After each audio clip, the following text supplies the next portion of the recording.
For as long as I can remember, I have dreamed of visiting the island of Madagascar. I longed to see if there is still hope for this dying land.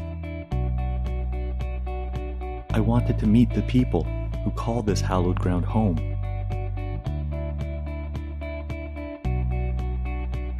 And to experience the island's few remaining forests before they too are forever lost to the ever-encroaching wasteland that humanity always leaves in its wake.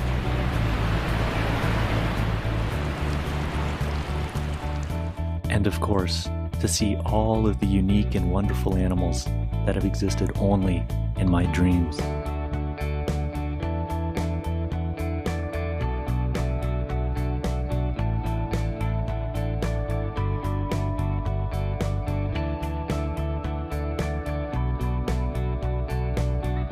For 88 million years, life has evolved here in near complete isolation.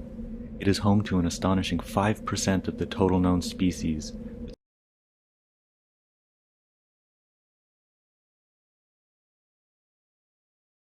"75% are found nowhere else on Earth."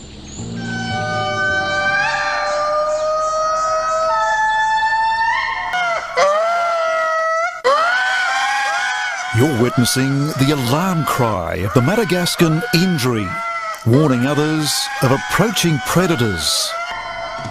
But in Madagascar, as in much of the world, tropical forests are under attack.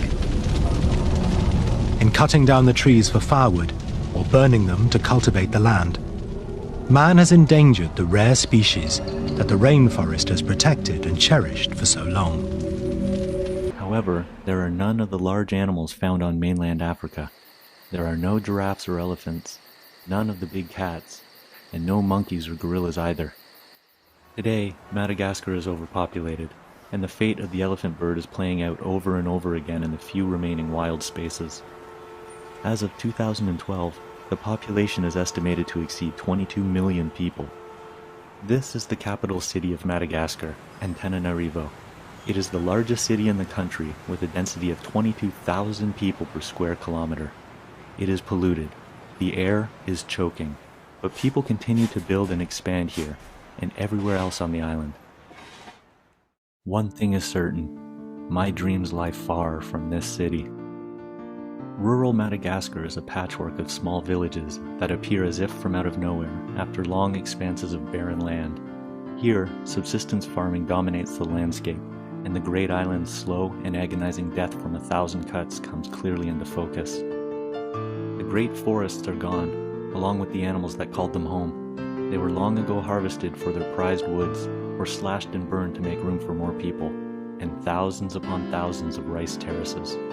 The animals have lost their homes.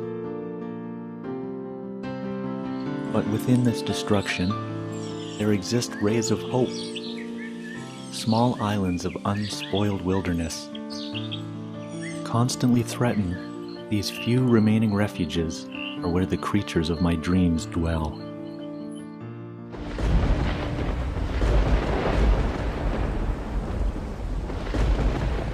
Lemurs are primates endemic to Madagascar. The extremely variable and seasonal environments found throughout the island have led to a diverse suite of adaptations that rival that of all other primate groups. This is the greater bamboo lemur, happily munching away on its favorite food. This species is critically endangered, the highest level of risk before being designated as extinct in the wild. It was actually already believed to be extinct until a remnant population was rediscovered in 1986. Here in this peaceful bamboo forest, these last remaining individuals are blissfully unaware of their dire situation as they eagerly consume the soft shoots of the bamboo. Surprisingly, this species of bamboo contains high amounts of toxic cyanide. The typical amount of cyanide consumed by an adult bamboo lemur in one day is more than enough to kill an adult human. No one knows exactly how this animal, so close to extinction, has adapted to survive such a lethal dose. The ii is threatened not only due to habitat loss, but this harmless creature is long believed to be a bad omen by superstitious villagers and is often unceremoniously dispatched. This turtle species is critically endangered and is included on the Turtle Conservation Fund's Top 25 Most Endangered Turtles list. In addition to the constant threat of habitat loss, this species is heavily exploited for food in Madagascar and is often illegally caught and smuggled into Asia for the traditional medicine market. Entire lakes where this species once thrived are now empty of all turtles. Some of the world's most endangered tortoises are endemic to Madagascar, including the radiated tortoise and the flat-backed spider tortoise. Both species are critically endangered. However, in a remote region of Madagascar, the world's most endangered tortoise makes its last stand. This is the anganoak, or plowshare tortoise. This species is predicted to become extinct in the wild within the next decade. In March of 2013, 54 tortoises were poached and smuggled into Thailand. The population in the wild is estimated to be fewer than 400 animals and is declining fast. Historically, distribution and population numbers were reduced due to overharvesting and habitat destruction. Their homes were indiscriminately burned by people to improve grazing conditions for cattle. However, a major and ongoing threat comes from illegal collection for the international pet trade. As the black market pet trade's greed for rarity worsens, so too does the fate of this seemingly condemned tortoise.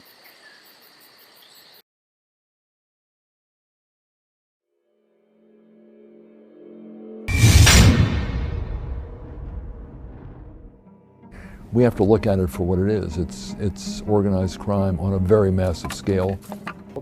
Many are surprised to learn that illegal wildlife trade is one of the largest criminal activities in the world.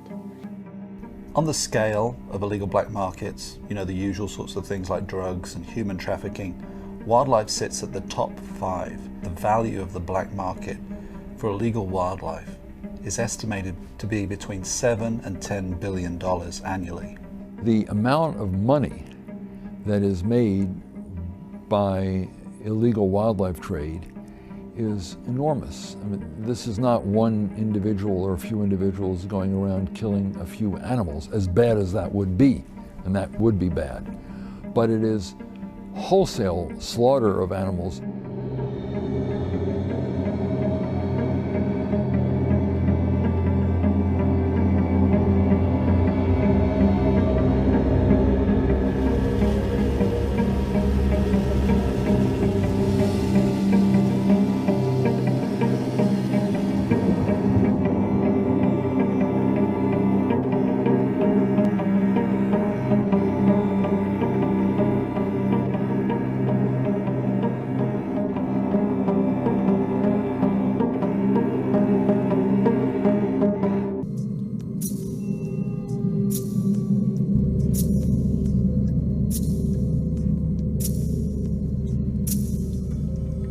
The kingpins of the wildlife trade feel confident they can continue this violent, destabilizing activity with impunity due to weakly enforced national and international regulations, lack of effective prosecutions, and low penalties.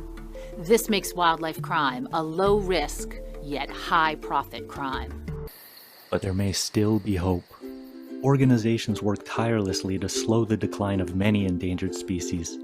A breeding program for the plowshare tortoise exists in Madagascar, and in an attempt to increase the wild population, this program has successfully released into the wild tortoises that were reared in captivity. These same organizations educate local people and teach them to celebrate and preserve the environment around them. The people of this small village in the northwestern part of the country are celebrating World Wetlands Day. It is a social event involving everyone in the village, and it helps increase awareness of the natural world on which we all ultimately depend. Local people are also given marketable skills that allow them to sell their wares in order to survive without exploiting the remaining wilderness. There is no one way to save the island from being lost forever. Education and awareness are of paramount importance.